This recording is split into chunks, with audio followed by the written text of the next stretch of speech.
This is Sang Sil Bai Gu Rayum from the Censor Team. We will deliver news about the Middle East war quickly. Currently, more and more US military forces are being directly deployed to the Middle East.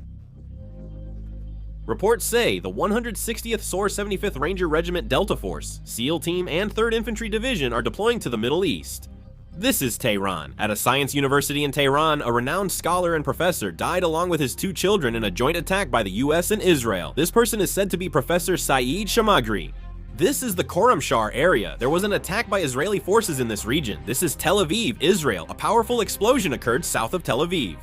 This is Beersheba, Israel. There was a missile attack by Iranian forces in Beersheba. This is Jerusalem, Israel. A missile was intercepted over Jerusalem. This is Israel. An Iranian ballistic missile landed in the northern region of Israel. The Iranian military is carrying out attacks with Israeli cluster munitions to cause as much damage as possible. This is Israel. Civilian casualties are increasing in various places. Currently, tensions are rising significantly in Lebanon, and the Israeli military has announced that it is expanding ground operations inside Lebanon. This is Lebanon. The Israeli military has carried out airstrikes in Lebanon. This is Lebanon. The Israeli military has conducted airstrikes on a refugee camp in Lebanon.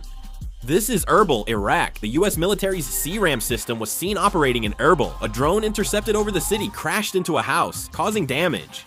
The U.S. Central Command has released new footage of fighter jets taking off from the USS Lincoln. The Tripoli amphibious group carrying U.S. Marines is currently docked at Diego Garcia.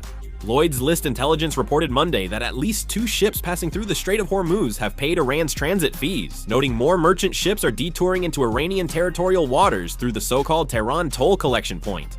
One fee amounted to $2 million, or about 3 billion won. Israeli Prime Minister Netanyahu said he will do everything to protect his country's core interests. The Financial Times reported that President Trump had a productive 2-day talk with Iran, and someone bet over $500 million on oil futures just 15 minutes before the news. It's estimated this person made a huge profit. President Trump said Defense Secretary Hegseth was the first to support the war with Iran.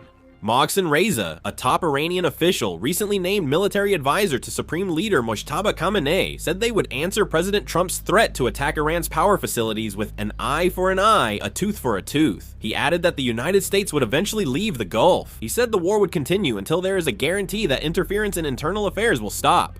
The Moshe Zafin Foundation, headed by ex-Iranian Defense Minister Hossein Dagan, denied claims he was named the new Supreme National Security Council Secretary. Tazwin News Agency, linked to the Iranian Revolutionary Guard, said in a Tuesday editorial that rumors of secret Tehran-Washington talks are meant to create internal division in Iran. The commentary said the proposal for secret talks among select Iranian political figures is a complex enemy plan to undermine unity during wartime.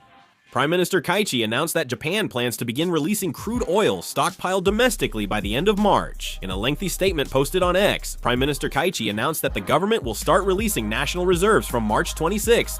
As the security situation in the region continues to deteriorate, the Chinese embassy in Israel has stated that Chinese citizens residing in Israel should refrain from any actions that could threaten their safety and should evacuate or return to China as soon as possible. As of March 25, public vehicles must fully follow the vehicle restriction policy. Private vehicles can comply voluntarily, but if conditions worsen, the policy will extend to 23.7 million vehicles. The Wall Street Journal reports that Persian Gulf coastal governments are moving to support US and Israeli military actions against Iran.